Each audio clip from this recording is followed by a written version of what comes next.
Podcast La 100. Hoy vamos a hablar sobre uno de esos lugares que son muy conocidos de nombre, pero que quizás no sabemos tanto en profundidad. ¿Escuchaste alguna vez la misteriosa Área 51?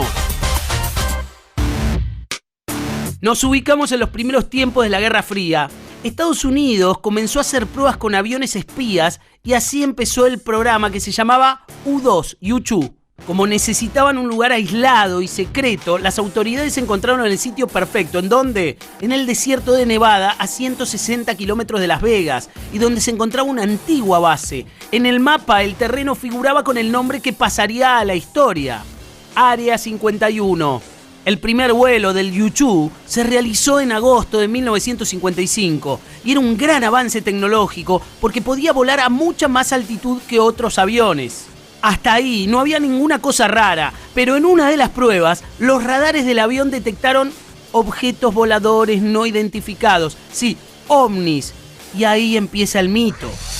Lo más increíble sucedió en 1989. Resulta que un científico llamado Bob Lazar reveló en una entrevista que había visto extraterrestres y naves alienígenas cuando trabajaba en la base. Días después, su testimonio fue desacreditado y las universidades donde supuestamente había estudiado no tenían ningún registro sobre él. Nadie de la comunidad científica lo conocía. ¿Qué sintió la primera vez que vio el objeto? ¿Qué sentí?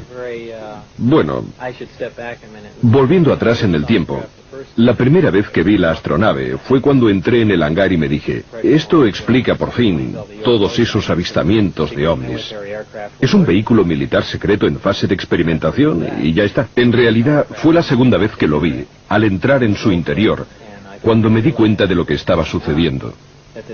Es decir, de que se trataba de un vehículo extraterrestre. Estos dichos del científico se relacionaron con el caso Roswell, en Nuevo México, donde en la noche del 2 de julio de 1947, varios testigos contaron durante años que vieron un enorme objeto plateado en forma de disco volando en los cielos a una velocidad increíble. Al día siguiente, un granjero encontró unos extraños restos de un material metálico nunca antes visto. Los trozos se podían ver en distintos tamaños y se encontraban dispersados a lo largo de la zona, como si se tratase de un accidente aéreo. La explicación oficial que se dieron en los medios fue que se había tratado de un globo para estudiar el clima y por un desperfecto este cayó. Pero desde ese día se planteó la teoría de que esa noche una nave extraterrestre habría estrellado o habría sido derribada por un misil y que era tripulada por alienígenas. La popularidad de la teoría creció aún más cuando supuestamente se filtró una filmación que registraba toda la autopsia en la que se analizan los cadáveres de los extraterrestres. Usted verá por primera vez en la televisión argentina la otra autopsia. Ustedes recuerden que hubo 2 ET. Apareció hasta ahora la autopsia de uno.